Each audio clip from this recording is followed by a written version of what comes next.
Hi friends, welcome to the YouTube channel Vasani sir chemistry. સૌથી પહેલા તો મારી ચેનલને સબસ્ક્રાઇબ કરી દો તથા બાજુમાં આપેલા બેલ આઇકનને દબાવવાનું ભૂલશો નહીં। મિત્રો, લાસ્ટ લેક્ચર સુધી આપણે આઈયુપીએસસી નામકરણ પૂર્ણ કર્યું। હવે આપણે ચેપ્ટર 12 ની શરૂઆત કરીએ થિયરીઓથી।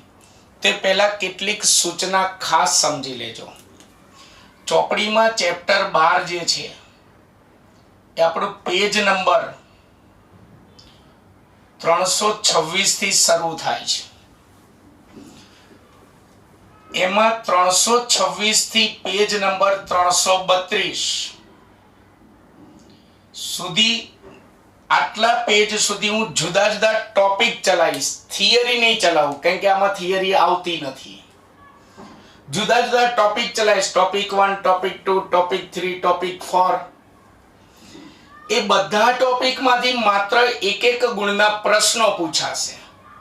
એટલે યાદ રાખજો, પેજ નંબર 332 સુધી પહોંચું ત્યાં સુધી આપણે ટોપિક ચાલશે, જે તમારે ચોપડામાં મારા પેમ્ફલેટમાં નહીં હોય। એટલે બધા જ ટોપિક તમારે ચોપડામાં લખી રાખવાના।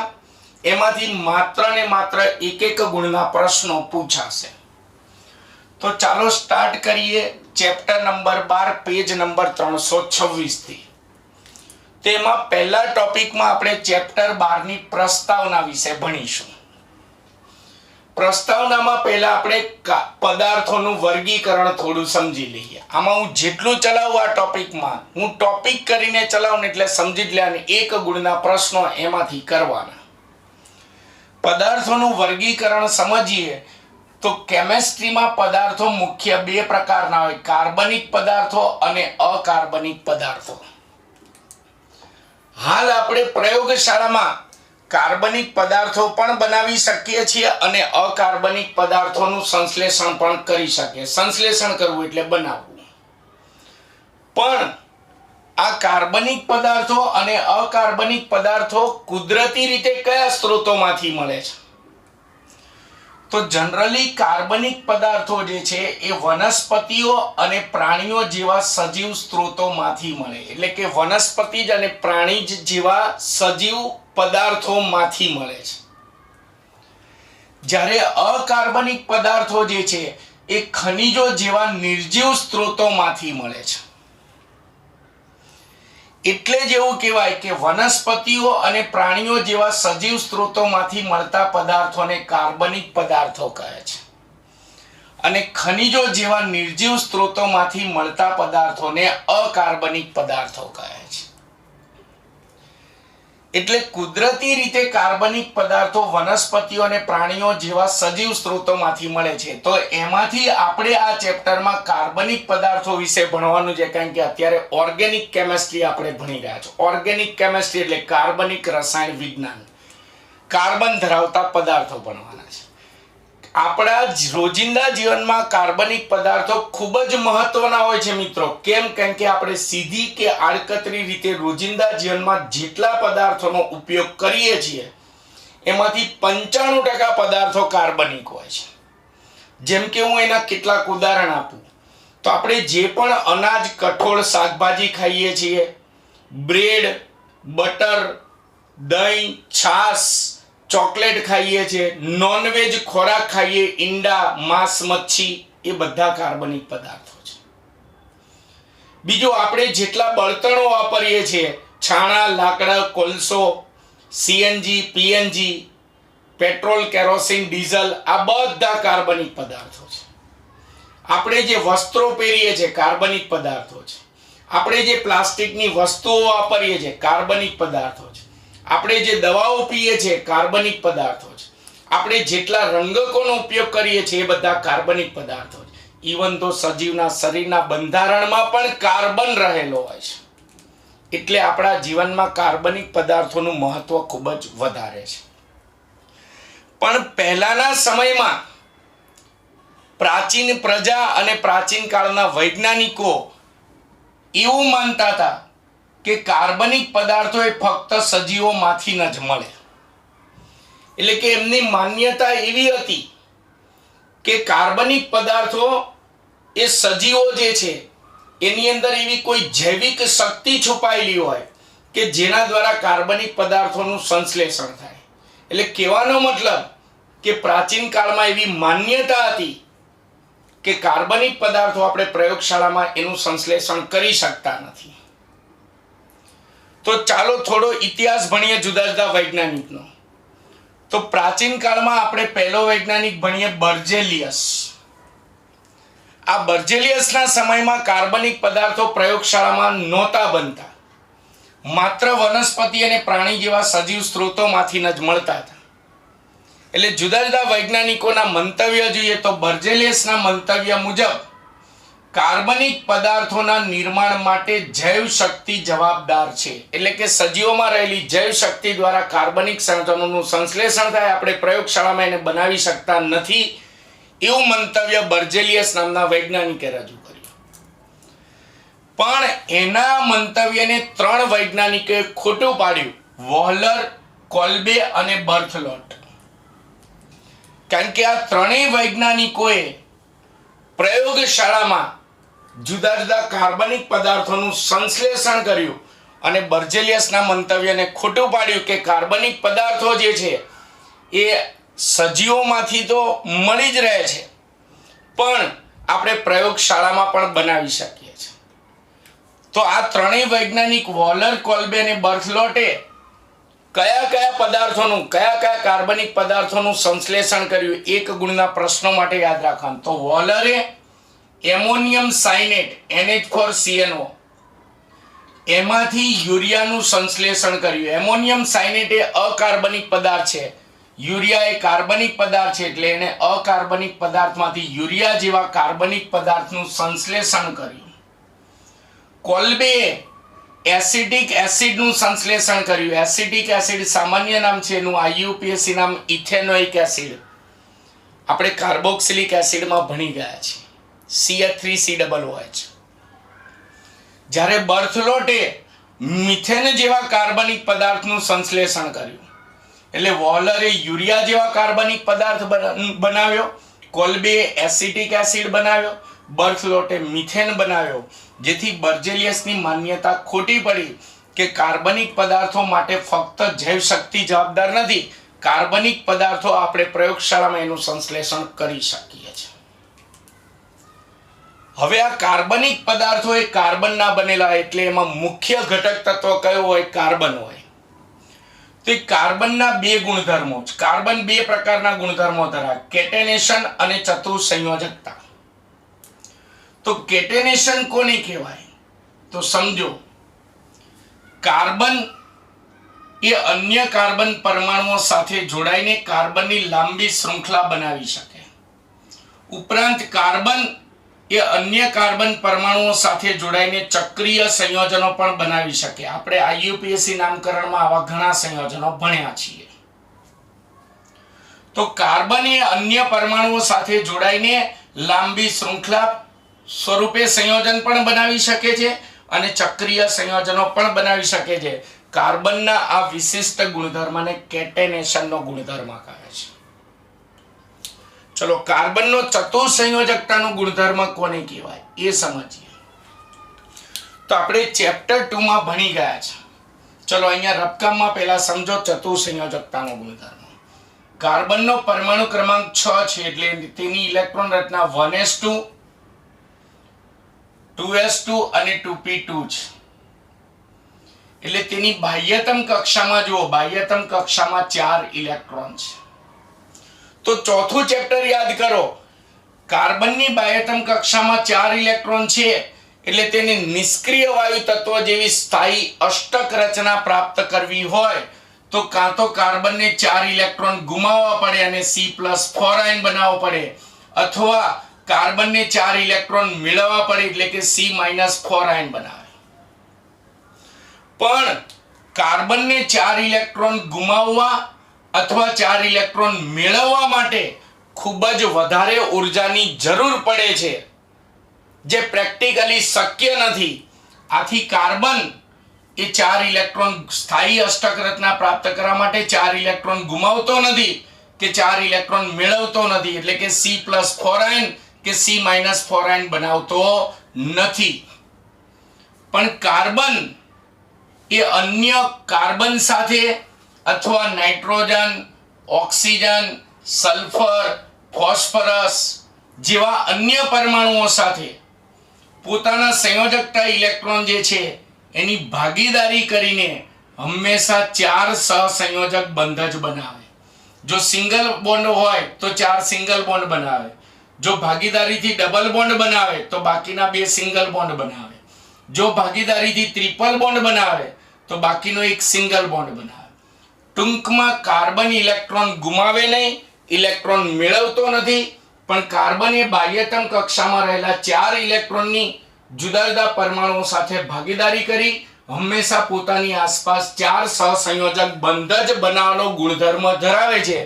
કાર્બનના આ વિશિષ્ટ ગુણધર્મને ચતુઃસંયોજકતાનો ગુણધર્મ કહે છે. ક્લિયર? તો આ ચેપ્ટરની મેં પ્રસ્તાવના સમજાવી. આ ટોપિક નંબર 1 થયો. આમાં મેં જેટલા મુદ્દા લખ્યા છે એ બધા તમારે એક એક ગુણના પ્રશ્નો માટે થશે. યાદ રાખજો, 326 નંબરના પેજથી મેં ચાલુ કર્યું છે. 332 નંબરના પેજ સુધી હું આ રીતે ટોપિક ચલાવીશ, જેમાંથી એક એક ગુણના પ્રશ્નો પૂછાશે. ચલો હવે નવો ટોપિક લઈએ. નવો ટોપિક. હવે કાર્બનની ચતુઃસંયોજકતાના ગુણધર્મની અંદર આપણે ભણ્યા કે કાર્બન હંમેશા ઇલેક્ટ્રોનની ભાગીદારી કરી 4 સહસંયોજક બંધ બનાવે. તો ચેપ્ટર નંબર 4 માં યાદ કરો, સહસંયોજક બંધ 2 પ્રકારના હોય, સિગ્મા બંધ અને પાઈ બંધ. તો મિત્રો તમને આ ચેપ્ટરમાં સિગ્મા બંધ અને પાઈ બંધની ટૂંકનોંધ ના આપી હોય. કેમ? કારણ કે આપણે એ ટૂંકનોંધ ચેપ્ટર 4 માં ભણી ગયા છે. જો યાદ ના હોય તો એના માટે મારો ચેપ્ટર નંબર 4 નો વિડિયો લેક્ચર જોઈ લેવો. તો અહીંયા સિગ્મા બંધ અને પાઈ બંધ જે છે એમાંથી એક એક ગુણના પ્રશ્નો પૂછાય. કોઈ પણ સંયોજન આપેલું હોય અને તેમાં રહેલા સિગ્મા બંધ અને પાઈ બંધની સંખ્યા જણાવો, એવા પ્રશ્નો પૂછાય એક એક ગુણના. તો આવો આપણે ટોપિક નંબર 1 માં પ્રસ્તાવના ભણ્યા. તો ટોપિક નંબર 2 માં સિગ્મા બંધ, જુદા જુદા સંયોજનોમાં સિગ્મા બંધ અને પાઈ બંધની સંખ્યા નક્કી કરતા શીખીશું. સિગ્મા બંધ, સોરી મિત્રો, ચોપડામાં બધા ટોપિક લખતા રહેજો, કારણ કે 3.32 સુધી હું આ રીતે ટોપિક જ ચલાવવાનો છું. એમાં કોઈ થિયરી આવતી નથી. સિગ્મા બંધ અને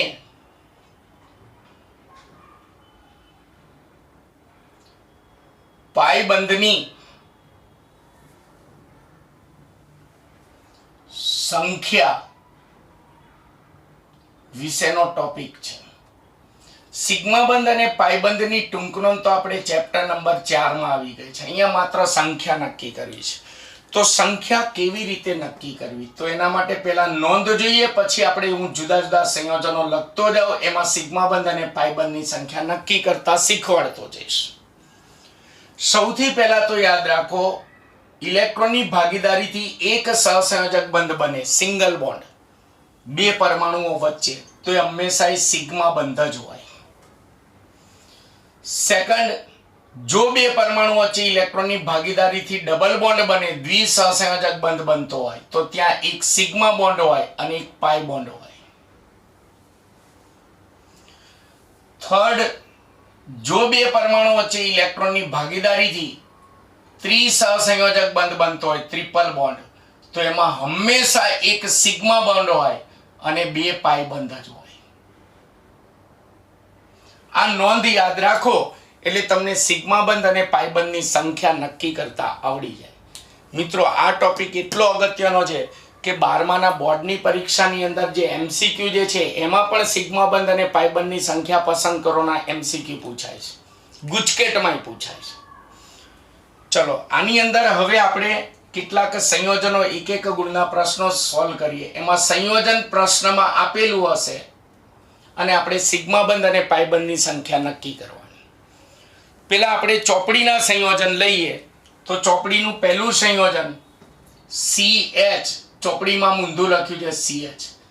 સિંગલ બોન્ડ કરવા ફરજિયાત નથી એવું કીધું છે. તો આપણને જે સંયોજન આપેલું હશે એમાં સિંગલ બોન્ડ આપેલા હોય પણ ખરા, ન પણ હોય. CH triple bond, CH double bond CH3 આ રીતે સંયોજન પ્રશ્નમાં આપેલું હશે અને કહેશે કે તેમાં રહેલા સિગ્મા બંધ અને પાઈ બંધની સંખ્યા પસંદ કરો. તો સૌથી પહેલા તો આપણને જે સંયોજન આપેલું હોય એમાં બધા પરમાણુને છૂટા પાડી દો, એટલે કે સંયોજનને વિસ્તૃત બંધારણ સ્વરૂપે દર્શાવી દો. એટલે કે સિંગલ બોન્ડ ડબલ બોન્ડ સાથે બધા પરમાણુઓ દર્શાવી દો. તો જો પેલા તો CH છે એટલે એનો મતલબ બોન્ડ નથી આપ્યો, તો કાર્બન સાથે હાઇડ્રોજન સિંગલ બોન્ડ થી જોડાયેલો હોય, રાઈટ. પછી ટ્રિપલ બોન્ડ છે, કાર્બન કાર્બન વચ્ચે ટ્રિપલ બોન્ડ આપેલો છે. પછી C આવે છે, પછી CH છે, તો આ બે કાર્બન વચ્ચે બોન્ડ નથી એટલે કયો હોય? સિંગલ બોન્ડ હોય. CH છે તો CH માં કાર્બન અને હાઇડ્રોજન ને અલગ કરો, CH એમાં C સિંગલ બોન્ડ H હોય. પછી ડબલ બોન્ડ, પછી પાછો CH આવે છે તો એને છૂટો પાડો, CH.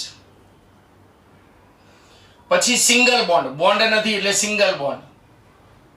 પછી આવે છે CH3, તો CH3 ને અલગ પાડી દો, કાર્બન ની સાથે 3 હાઇડ્રોજન સિંગલ બોન્ડ થી જોડાયેલા. હાઇડ્રોજન હંમેશા સિંગલ બોન્ડ થી ન જોડાય. આ રીતે આપણને રકમમાં આપેલું સંયોજન હોય એને આ રીતે વિસ્તરણ કરી અને વિસ્તૃત સ્વરૂપે દર્શાવી દેવાનું. આને સંયોજનનું સંપૂર્ણ બંધારણ પણ કહેવાય અથવા વિસ્તૃત બંધારણ પણ કહેવાય. હવે આપણે નોંધનો ઉપયોગ કરી પેલા બંધારણમાં સિગ્મા બંધ અને પાઈ બંધ દર્શાવી દો. સિંગલ બોન્ડ હોય ત્યાં સિગ્મા બંધ હોય, ટ્રિપલ બોન્ડ હોય તો અહીંયા કઈ એક સિગ્મા બંધ હોય અને બે પાઈ બંધ હોય. સિંગલ બોન્ડ એટલે સિગ્મા, સિંગલ બોન્ડ એટલે સિગ્મા. ડબલ બોન્ડ હોય તો એક સિગ્મા હોય અને એક પાઈ હોય. સિંગલ બોન્ડ એટલે સિગ્મા, સિગ્મા, સિગ્મા, સિગ્મા અને સિગ્મા. તો હવે આપણે આપેલા આ સંયોજનમાં સિગ્મા બંધ અને પાઈ બંધની સંખ્યા જણાવો કીધું. તો હવે આપણે આન્સર આપીએ તો હવે ગણી લો બંધારણમાં સિગ્મા બંધ પેલા ગણો 1 2 3 4 5 6 7 8 9 10 10 સિગ્મા બંધ છે, 10 સિગ્મા બંધ. અને હવે આપણે પાઈ બંધ ગણીએ તો 1 2 અને 3 પાઈ બંધ થાય છે, એટલે 10 સિગ્મા બંધ છે અને 3 પાઈ બંધ છે. આનો 1 માર્ક્સનો પ્રશ્ન આ રીતે પૂછાય. ચાલો મિત્રો, હજી આપણે ચોપડીના જ ઉદાહરણ લઈએ, પછી થોડા અઘરા કરીશું. હજી આપણે ચોપડીનું ઉદાહરણ લઈએ તો CH2 double bond C, double bond CH, CH3 અને કહેલું છે કે આપેલા સંયોજનમાં સિગ્મા બંધ અને પાઈ બંધની સંખ્યા જણાવો. તો પહેલા આપણને આપેલું સંયોજન જે છે એને વિસ્તૃત સ્વરૂપે આપણે દર્શાવી દઈએ, સંપૂર્ણ બંધારણ દર્શાવી દઈએ. તો પહેલો CH2 છે તો કાર્બનની સાથે બે હાઇડ્રોજન જોડાય છે, હાઇડ્રોજન સિંગલ બોન્ડ થી કાર્બન સાથે જોડાય. પછી ડબલ બોન્ડ, પછી છે C, પછી પાછો છે ડબલ બોન્ડ, પછી છે CH, તો CH ને પણ છૂટો પાડી દો, CH. અહીંયા બોન્ડ નથી આપ્યો એટલે સિંગલ બોન્ડ. પછી છે CH3, તો CH3 ને પણ છૂટો પાડી દો, વિસ્તૃત સ્વરૂપે દર્શાવી દો, CH3. અને હવે આપણે સિગ્મા બંધ અને પાઈ બંધની સંખ્યા જણાવ્યો પ્રશ્ન પૂછ્યો છે. તો આપણે સિગ્મા બંધ અને પાઈ બંધ પહેલા દર્શાવી દો. તો સિંગલ બોન્ડ છે તો એ સિગ્મા બોન્ડ, આ પણ સિગ્મા. ડબલ બોન્ડ હોય ત્યાં એક સિગ્મા એક પાઈ, ડબલ બોન્ડ હોય ત્યાં એક સિગ્મા એક પાઈ. સિંગલ બોન્ડ છે તો સિગ્મા સિગ્મા સિગ્મા સિગ્મા અને સિગ્મા બંધ. તો હવે આપણે આન્સર લખીએ તો સિગ્મા બંધ ગણો તો 1 2 3 4 5 6 7 8 અને 9, 9 સિગ્મા બંધ. મિત્રો, ભણાવતી વખતે ઉતાવળમાં ક્યારેક એકાદો સિગ્મા બંધ કે પાઈ બંધ ભૂલથી રહી જાય તો ક્ષમા કરજો. અને પાયબંધ જે છે એની સંખ્યા ગણીએ તો 1 અને 2 એટલે 9 સિગ્મા બંધ અને 2 પાયબંધ.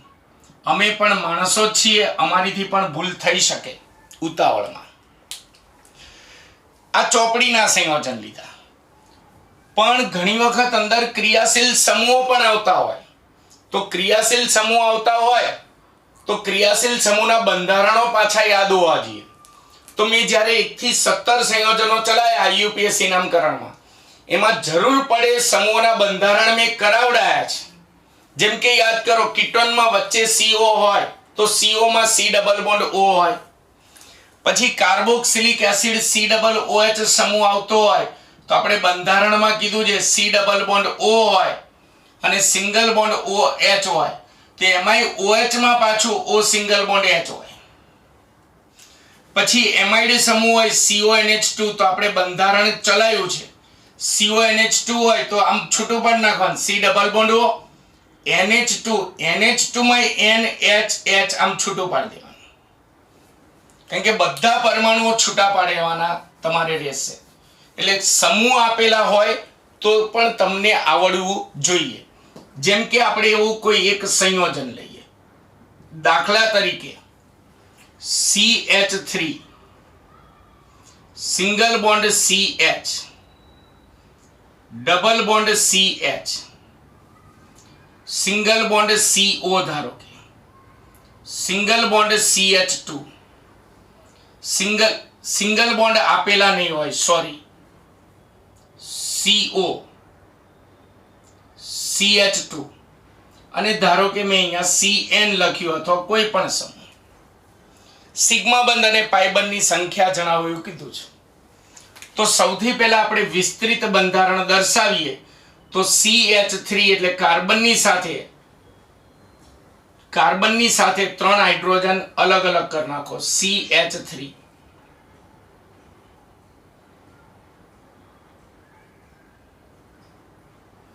પછી સિંગલ બોન્ડ CH, તો CH ને અલગ કરી નાખો. Double bond CH, double bond CH, તો CH ને અલગ કરી નાખો. સિંગલ બોન્ડ CO છે તો એમાં C ડબલ બોન્ડ O કરી નાખો. સિંગલ બોન્ડ CH2 છે, બોન્ડ નથી કર્યા તો ત્યાં બધી જગ્યાએ સિંગલ બોન્ડ હોય, CH2 માં CH2 અલગ કરી નાખો. સિંગલ બોન્ડ CN છે તો આપણે બંધારણ ખબર જ છે, C ટ્રિપલ બોન્ડ N હોય, C ટ્રિપલ બોન્ડ N હોય CN ના બંધારણ. તો હવે આપણે કેટલા સિગ્મા બંધ અને કેટલા પાઈ બંધ એ આપણે લખવા છે. તો ચાલો એ લખીએ. તો આ સિગ્મા બંધ, sigma sigma sigma, double bond હોય ત્યાં એક સિગ્મા એક પાઈ. અહીંયા સિગ્મા બંધ, જો આવી રીતે ક્યારેક મારીથી ભૂલથી રહી જાય તો તમારે ગણી લેવાની, ભૂલચૂક લેવી દેવી. સિગ્મા બંધ, ડબલ બોન્ડ છે તો એક સિગ્મા હોય અને એક પાઈ હોય. Sigma sigma sigma sigma, triple bond હોય તો એક સિગ્મા હોય અને 2 પાઈ બંધ હોય.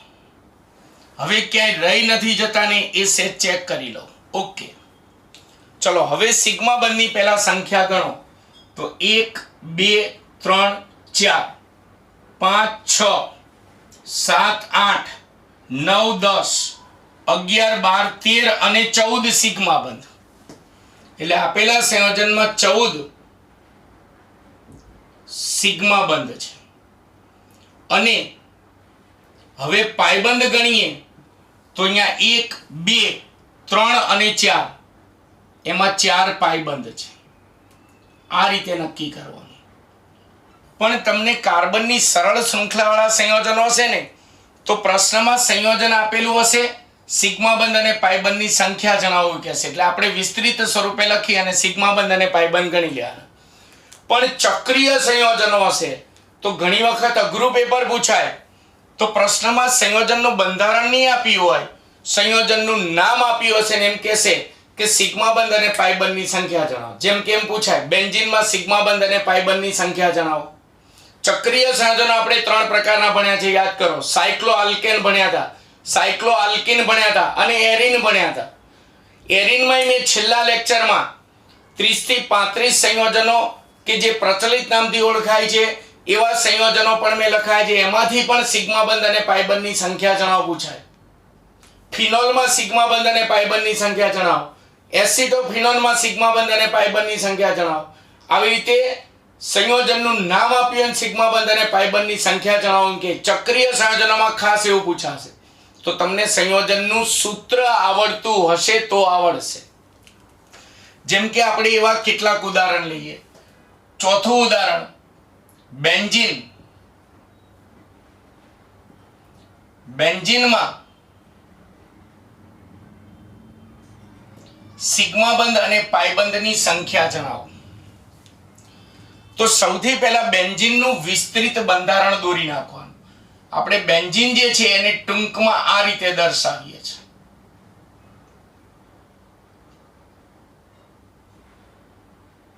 એમાં એકાંતરે 3 ડબલ બોન્ડ હોય છે. ટૂંકમાં બેન્ઝીનને આપણે આ રીતે દર્શાવીએ છીએ. તો મોટા ભાગના બેન્ઝીનનું આટલું બંધારણ દોરી સિગ્મા બંધ અને પાઈ બંધ નક્કી કરે ખોટું પડશે. કેમ? કારણ કે આપણને યાદ હોવું જોઈએ બેન્ઝીનના પ્રત્યેક ખૂણે CH હોય. એટલે એનો મતલબ કે પ્રત્યેક કાર્બન સાથે પાછો એક એક હાઇડ્રોજન સિંગલ બોન્ડથી જોડાયેલો હોય એને પણ છૂટા પાડવાના. મોટા ભાગના બેન્ઝીન વલયના હાઇડ્રોજન સાથેનો આ જે સિગ્મા બંધ બને ને એને ગણતરીમાં લેવાનું ભૂલી જાય છે. બેન્ઝીનના પ્રત્યેક ખૂણે CH હોય એટલે કે પ્રત્યેક કાર્બનની સાથે એક હાઇડ્રોજન સિંગલ બોન્ડથી જોડાયેલો હોય. એટલે અહીંયા ખૂણા ઉપર કાર્બન ગણી લેજો, ધારી લેજો. હવે સિગ્મા બંધ ગણો તો 12 સિગ્મા બંધ અને 3 પાઈ બંધ થશે. ગણો જો 1 2 3 4 5 6 7 8 9 10 11 અને 12 સિગ્મા બંધ. હવે અહીંયા કાર્બન કાર્બન વચ્ચે ડબલ બોન્ડ છે તો એક સિગ્મા અને એક પાઈ હોય. એ રીતે અહીંયા એક પાઈ હોય અને એ રીતે અહીંયા પણ એક પાઈ હોય એટલે 3 પાઈ બંધ થયા. તો તમને પૂછાય કે બેન્ઝીનમાં સિગ્મા બંધ અને પાઈ બંધની સંખ્યા જણાવો. તો 12 સિગ્મા બંધ, તેના બંધારણમાં 12 સિગ્મા બંધ હોય છે અને 3 પાઈ બંધ હોય છે અને 3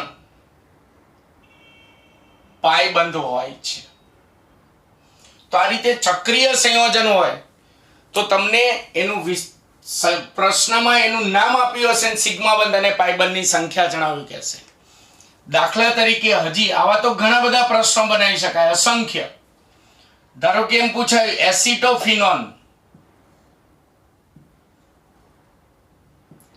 એસિટોફિનોન માં રહેલા સિગ્મા બંધ અને પાઈ બંધની સંખ્યા જણાવો. તો એસિટોફિનોનનું બંધારણ ખબર હોવું જોઈએ. એસિટોફિનોનમાં બેન્ઝીનના કાર્બનની સાથે COCH3 જોડાયેલો હોય. COCH3 જોડાયેલો હોય. તો અહીંયા એનું સૂત્ર અહીંયા કૌંસમાં ટૂંકમાં લખો. બેન્ઝીનના કાર્બનની સાથે COCH3 જોડાયેલો હોય. તો હવે એના આ બંધારણને સંપૂર્ણ બંધારણ સ્વરૂપે લખીએ એટલે કે વિસ્તૃત બંધારણ સ્વરૂપે લખીએ તો જો ઉપર CO છે તો યાદ કરો CO ગમે ત્યાં શું હોય? C ડબલ બોન્ડ O હોય.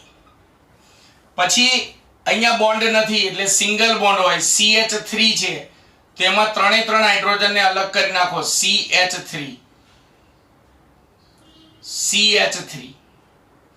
પછી આ કાર્બનની સાથે બેન્ઝીન વલય જોડાયેલું છે. બેન્ઝીન વલયમાં 3 એકાંતરે 3 પાઈ બંધ હોય. હવે મોટા ભાગના શું કરે? આટલું બંધારણ દોરીને સિગ્મા બંધ અને પાઈ બંધની સંખ્યા નક્કી કરી નાખે એટલે ખોટું પડે છે. કેમ? કારણ કે એસિટોફિનોનમાં ચલો જે કાર્બને સમૂહ જોડાયેલો છે એ કાર્બને હાઇડ્રોજનનું વિસ્થાપન કરીને સમૂહ જોડી દીધો છે. પણ બાકીના બધા 1 2 3 4 અને 5 કાર્બન સાથે તો હાઇડ્રોજન જોડાયેલો છે.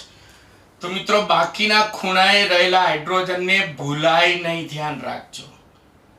એટલે બાકીના બધા ખૂણે CH તો છે જ. મોટા ભાગના આ CH ના સિગ્મા બંધને ગણતરીમાં લેવાનું ભૂલી જાય છે. હવે આપણે બંધારણમાં સિગ્મા બંધ દર્શાવો તો 1 2 3 4 5 6 અહીંયા કાર્બન કાર્બન વચ્ચે 7 8 9 10 11 12 13 14 15 16 અને 17 એ કઈ રહી નથી જતો, હું ચેક કરી લઉં.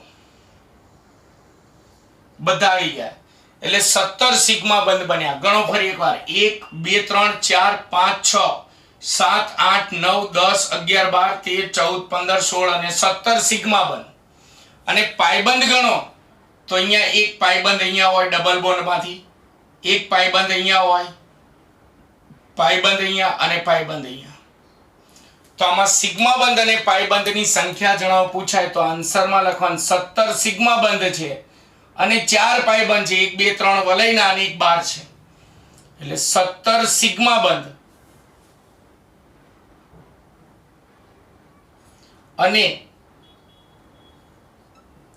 4 પાયબંધ છે. એટલે આ રીતે કોઈ પણ સંયોજન આપે અને તેમાં સિગ્મા બંધ અને પાયબંધની સંખ્યા જણાવવાનું પૂછી શકે. મિત્રો આ બધા ટોપિક તમારા ચોપડામાં લખતા રહેવાના છે.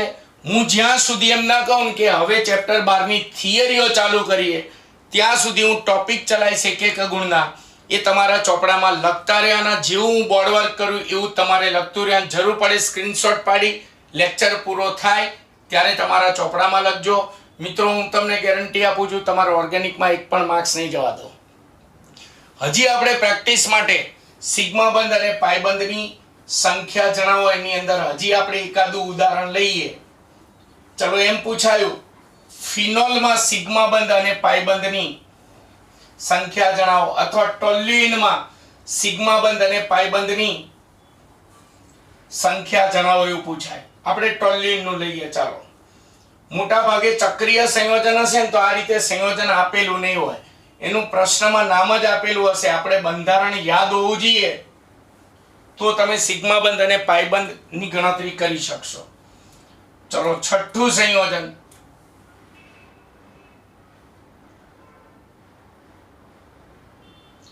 ટોલ્યુઇન. ટોલ્યુઇનમાં રહેલા સિગ્મા બંધ અને પાયબંધની સંખ્યા જણાવો. તો પહેલા તો ટોલ્યુઇનનું સૂત્ર ખબર હોવી જોઈએ. બેન્ઝીનના કાર્બનની સાથે એક હાઇડ્રોજનનું વિસ્થાપન કરી મિથાઇલ સમૂહ જોડાયેલો હોય તો આનું સંપૂર્ણ બંધારણ આપણે દોરીશું.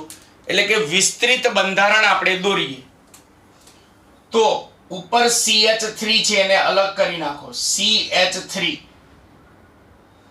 ત્રણે ત્રણ હાઇડ્રોજનને અલગ કરી નાખો. CH3 આ કાર્બનની સાથે બેન્ઝીન વલય જોડાયું તો બેન્ઝીન વલયમાં પણ પાયબંધ દર્શાવી દો. પણ મેં હમણાં કીધું ને એ મુજબ બધા આટલું બંધારણ દોરીને સિગ્મા બંધ અને પાયબંધ નક્કી કરે છે. પણ મિત્રો યાદ રાખજો આ ખૂણા જે છે બાકીના 5 ખૂણે તો કાર્બન સાથે હાઇડ્રોજન હોય, બાકીના 5 ખૂણે કાર્બન સાથે હાઇડ્રોજન હોય. હાઇડ્રોજન હાઇડ્રોજન હવે સિગ્મા બંધ અને પાયબંધ આપણે દર્શાવીએ તો સિગ્મા બંધ ગણો 1 2 3 4 5 6 7 8 9 10 11 12 13 14 અને 15 એકેય રહી નથી જતો ને હું સેજ ચેક કરી લઉં. કદાચ ભૂલથી ઉતાળમાં રહી જાય તો સેજ મારી ભૂલ તમારે સુધારી લેવી. ફરીવાર ગણું છું 1 2 3 4 5 6 7 8 9 10 11 12 13 14 ને 15 4 5 6 7 8 9 10 11 12 13 14 ને 15 એટલે આની અંદર 15 સિગ્મા બંધ છે અને પાયબંધની વાત કરીએ તો આમાં 3 પાયબંધ થશે 1 2 અને 3 આની જેમ સમૂહની અંદર પાયબંધ નથી માત્ર બેન્ઝીન વલયમાં જ પાયબંધ છે એટલે 3 પાયબંધ થશે એટલે આ રીતે ચક્રીય સંયોજનો હોય સાયક્લો વાળા સંયોજનો ચલાવતા એમાંથી પણ તમને સિગ્મા બંધ અને પાયબંધની સંખ્યા પૂછી શકે પણ મોટા ભાગે ચક્રીય સંયોજનોમાં પ્રશ્નમાં નામ આપેલું હશે સંયોજનનું બંધારણ આપણને ખબર હોવી જોઈએ બાકીના જે સિમ્પલ સાદા સંયોજનો હોય તો એમાં તો સંયોજન આપેલું હશે આપણે સિગ્મા બંધ અને પાયબંધની સંખ્યા નક્કી કરવાની તો મિત્રો મેં તમને કીધું પેજ નંબર 326 થી ચેપ્ટર 12 ના પહેલા પેજ થી મેં શરૂઆત કરી છે 332 સુધી હું આ રીતે ટોપિક ચલાવવાનો છે તો આજના વિડિયો લેક્ચરમાં મેં ટોપિક 1 પ્રસ્તાવના ચલાવી અને ટોપિક 2 કોઈ પણ સંયોજન આપેલું હોય સિગ્મા બંધ અને પાયબંધની સંખ્યા જણાવ્યું કે આવા તો અસંખ્ય પ્રશ્નો બની શકે આપણે ઓર્ગેનિકમાં જેટલા સંયોજનો ચલાયા યુપીએસસી નામકરણ એમાંથી કોઈ પણ સંયોજન આપે સિગ્મા બંધ અને પાયબંધની સંખ્યા જણાવવાની હવે ટોપિક 3 માં આપણને સંયોજન આપેલું હોય અને એના કાર્બન પરમાણુઓમાં કયું કયું સંકરણ થાય કાર્બનમાં 3 જ સંકરણ થાય જે આપણે ચેપ્ટર 4 માં ભણ્યા sp sp2 કે sp3 તો હવે આપણે આ બોન્ડની સંખ્યાની ગણતરી કરતા શીખ્યા તો એક ગુણના પ્રશ્નો માટે ટોપિક 3 આવશે એમાં આ રીતે સંયોજન આપેલું હશે અને બધા કાર્બન પરમાણુમાં થતું સંકરણ લખવાનું આવશે સંકરણના પ્રકાર લખવાના આવશે એ પણ બધા એક એક ગુણના છે ટૂંકમાં હું જ્યાં સુધી આ ચેપ્ટરમાં એમ ના કહું કે હવે થિયરી આપણે શરૂ કરીએ છીએ ત્યાં સુધી તમારે આ બધા ટોપિક તમારા ચોપડામાં લખતા રહેવાના હા થિયરી શરૂ થશે એટલે પેમ્ફલેટમાં આપેલી જ હશે પેમ્ફલેટમાં મેં આ ટોપિક નથી આપ્યા ડાયરેક્ટ પેમ્ફલેટની શરૂઆત મેં થિયરીથી કરી છે એટલે મિત્રો મહેરબાની કરીને નમ્ર વિનંતી બધા ટોપિક લખતા રહેજો હું તમને ગેરંટી આપું છું ઓર્ગેનિકમાં હું ચલાવું એ રીતે તમે તૈયારી કરતા રહેશો તો 1 માર્ક્સ હું જવા નહીં દઉં તો હવે નવા ટોપિક સાથે નવા વિડિયો લેક્ચરમાં મળીશું ત્યાં સુધી મને રજા આપશો તમને જો મારો વિડિયો લેક્ચર ખરેખર સારો લાગતો હોય તો જરૂરથી સારી કમેન્ટ કરો મારા વિડિયોને લાઈક અને શેર કરવાનું ભૂલતા નહીં નમસ્કાર